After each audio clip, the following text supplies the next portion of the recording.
শান্তিপুর নামের এক ছোট্ট গ্রামে রাজু নামে 18 বছরের এক ছেলে থাকত। রাজু ছিল অনাথ। তাকে জন্ম দিতে গিয়েই তার মা মারা যান। তার বাবাই ছিল তার একমাত্র আশ্রয়। কিন্তু যখন রাজুর বয়স মাত্র 8 বছর, তখন তার বাবা একদিন জঙ্গলে গিয়েছিলেন আর কখনো ফিরে আসেননি। সেই থেকে রাজু একা। তার বাড়ির পাশেই থাকতেন গ্রামের খুড়ো আর তার স্ত্রী। তাদের নিজের কোনো সন্তান ছিল না। বন্ধুরা, তোমরা তো একটু যাবারে, আমাকে বলতে আর কেউ নেই। প্লিজ সবাই আমার পাশে থেকো আর চ্যানেলটা সাবস্ক্রাইব করো। এই নাও রাজু বাবা, গরম ভাত করে এনেছি, কম হলে আবার নিও।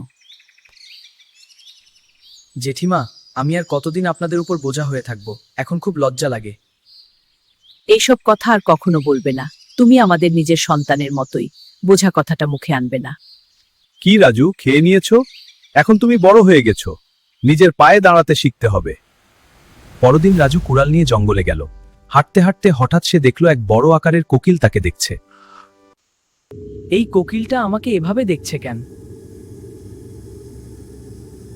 রাজু, আমি তোমাকে চিনি, তুমি মোহনের ছেলে। এটা অসম্ভব। কোকিল আবার মানুষের মতো কথা বলে নাকি?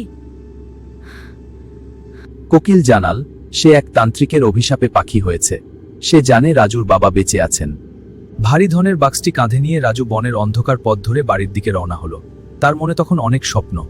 ভারী ধনের বাক্সটি কাঁধে নিয়ে রাজু বনের অন্ধকার পথ ধরে বাড়ির দিকে রওনা হলো।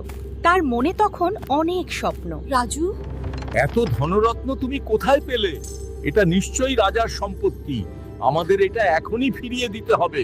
রাজু, এই ধন আমাদের নয়, এটা নিশ্চয়ই রাজার সম্পত্তি। চলো, এটা এখনই রাজার দরবারে ফিরিয়ে দিয়ে আসি। রাজা লোভী হলেও মিথ্যা বলে সেটাকে নিজের দাবি করলেন এবং তাদের সামান্য কিছু পুরস্কার দিয়ে বিদায় দিলেন। ধন ফিরিয়ে দিয়েও রাজুর মন শান্ত হলো না। সে বাবার কথা জানতে আবার সেই গভীর বনের পথে পা বাড়ালো। সাবধান রাজু, ওই কোকিল আসলে এক ডাইনি। বহু বছর আগে তোমার বাবা নিজের প্রাণ দিয়ে তাকে আটকে রেখেছিলেন।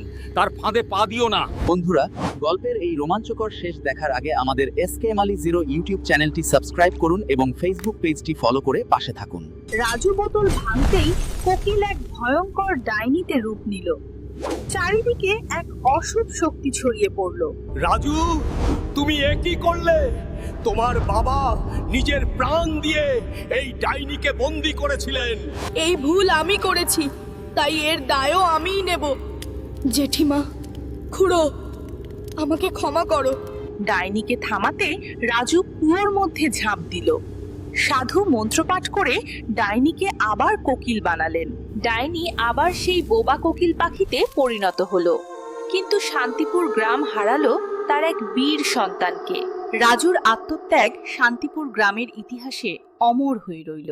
সত্যিকারের ভালোবাসা কখনো প্রতারণা শেখায় না।